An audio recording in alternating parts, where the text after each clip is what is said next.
Uini Research was founded back in 2011, a paranormal team based out of the Colony, New York area. The team focused primarily on understanding the physics of spiritual activity and understanding its effects on society. The members of Uini Research were making great progress when it came down to the paranormal research that was being conducted. However, before the journey could continue, Uini Research's world would be flipped upside down.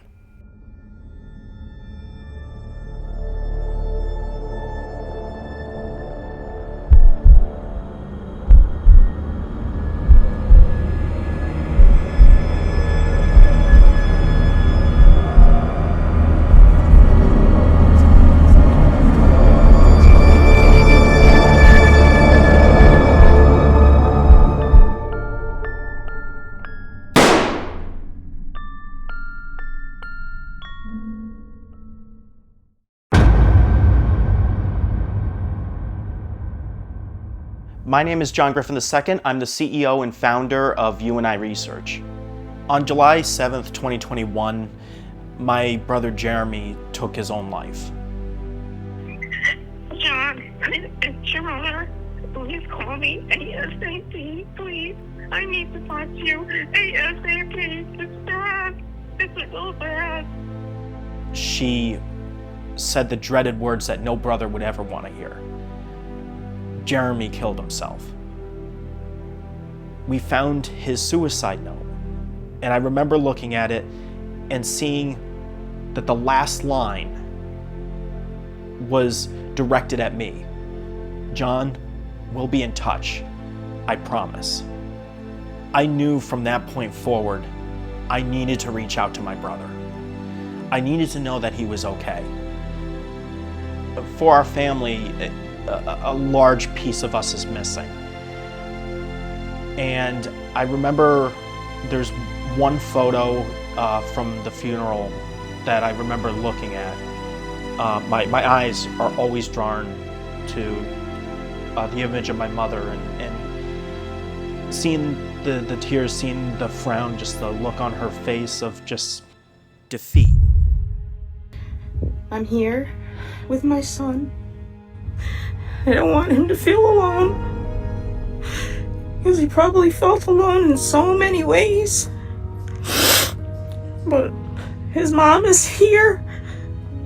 I just need time to be by myself with him and just talk. And I'm gonna tell him how much I love him, because I can't do this. I just can't do this. To see and know that they had to go through this, burying their child, the hardest thing any parent could ever do. It was eating me up inside. And I knew now more than ever that I had to do something. No more games. The paranormal needs to be solved now.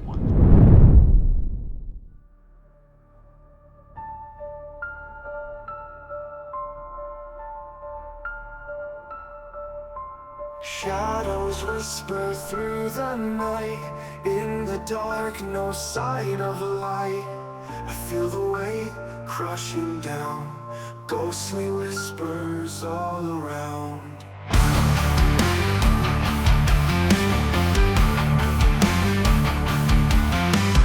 Every failure haunts my mind. Lost in thoughts I cannot find. Broken dreams, my shattered faith. Spirit voices softly say, believe in you when shadows fall. Rise above through it all. Listen to the ghosts they know. In the darkness you will grow.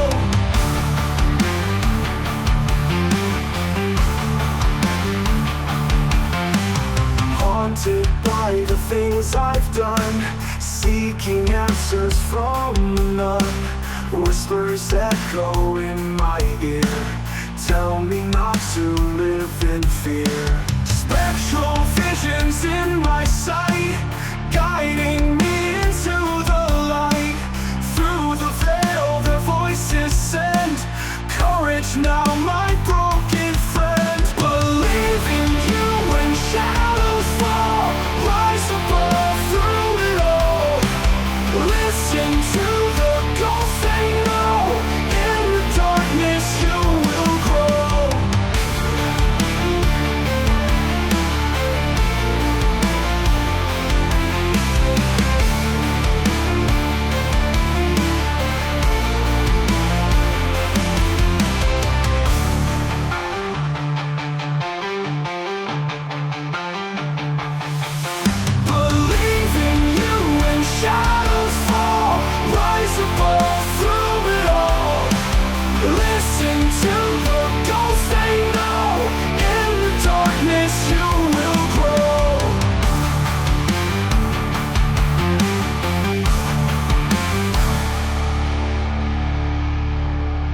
The last words that my brother wrote to me in his diary was, "John, we'll be in touch, I promise."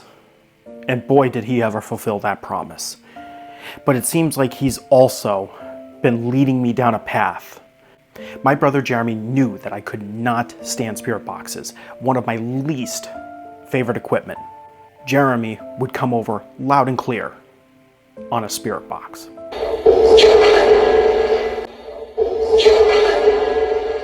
Of course, this led me to speaking with my friend Rick Perry, who builds spirit boxes. I decided now was the time to have a spirit box made, so he invited me over along with Katie to help me put together my first spirit box. Prior to going there, I asked my brother, I called out to him and said, if Rick Perry allows me to turn on the spirit box, can you be the first one to come through and test it? We turned on the spirit box, and the first person that would come over, the first voice, would be my brother Jeremy. Now you can walk around. Check that out.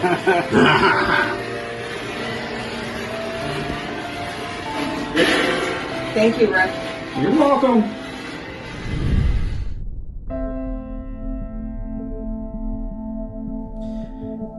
Tonight,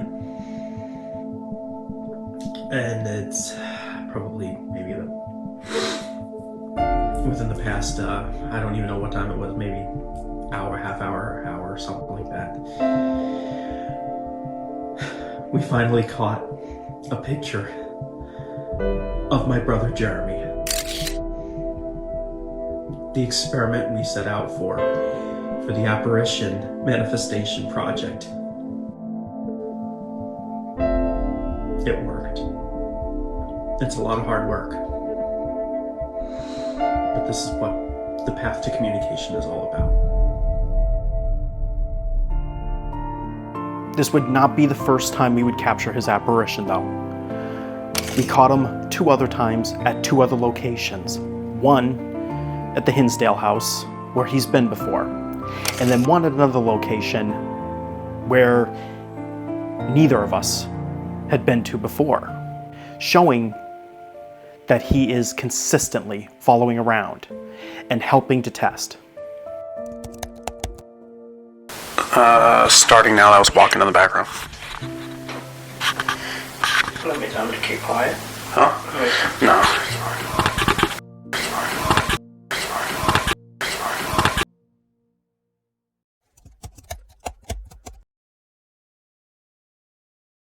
One of the things that caught my attention from years ago was when a paranormal researcher, Robin Ramsey, was doing sensory deprivation at Wilson Castle. And she said she got an image in her head of a man standing at the doorway with his fists clenched. This was when Jeremy was alive. Jeremy, at that point, had snapped a photo using long exposure photography of an image of a male standing there with their fists clenched over by the doorway, just as Robin had described. Soon, I would begin experiencing this type of phenomenon after Jeremy's passing, and most notably, it started occurring more beginning in April 2024, when another spirit guide from a person that I knew came in to help by the name of Richard.